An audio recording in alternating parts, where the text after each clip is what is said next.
If you have a real problem, brainstorming is a good way to come up with a solution or two. As the name suggests, the idea is that you storm on the neural pathways through the brain to pick a lot of thoughts quickly and intuitively. It's best to do this with a group of diverse people, so you have lots of different brains to explore. This leads to the creation of more ideas and maybe new solutions.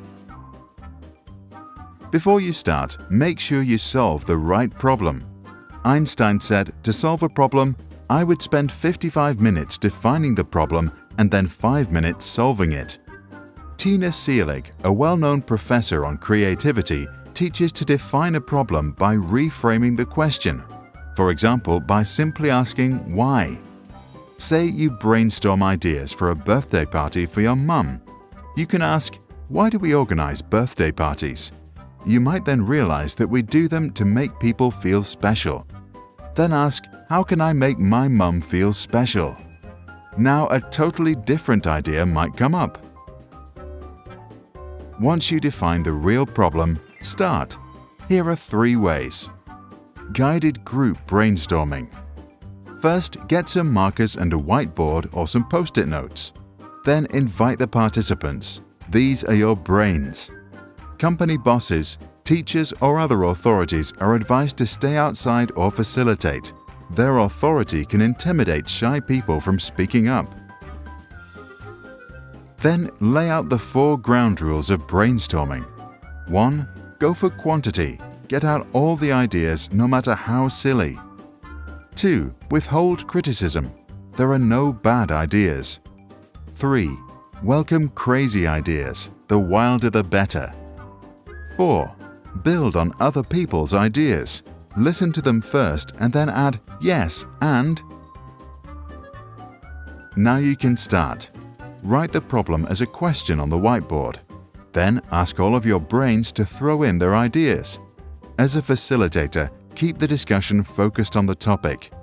To ensure that people don't speak over one another, you can provide a talking stick which is passed around. Note down all the ideas and put them up for everyone to see. Remind people to add on to ideas. If Anne thinks of, let's build a cool umbrella, Jay can say, yes, and let's make it one that flies too. If someone did kill a good idea, the facilitator can always bring it back to life to throw it back on the table. At the end of the session, see if there are 2 ideas that can be combined. In brainstorming, the slogan is 1 + 1 = 3. Then let the team vote to know which are the most popular ones. You can now either start with another round of brainstorming to build on those ideas, or if you are happy with the solution, bring it to an end. Finally, record your best ideas so you don't lose them. The nominal group technique. Explain the ground rules and present the problem. Then ask each person to write their ideas anonymously. Then collect the ideas and let the group vote on each idea. The top-ranked ideas may be sent back to the participants or subgroups for further brainstorming. For example, one group may brainstorm on the form of a product, while the other focuses on the technical features. The group passing technique. Let people sit in a circle, explain the rules, and present the problem. Each person writes down one idea and then passes the piece of paper to the next person, who adds some thoughts. This continues until everybody gets his or her original piece of paper back. By this time, it is likely that the group will have extensively elaborated on each idea. Let everyone explain their evolved idea and write each one up. You can then let the group vote. If you want to brainstorm by yourself, give it a try right now. At the end of this scene, we will present you with a problem.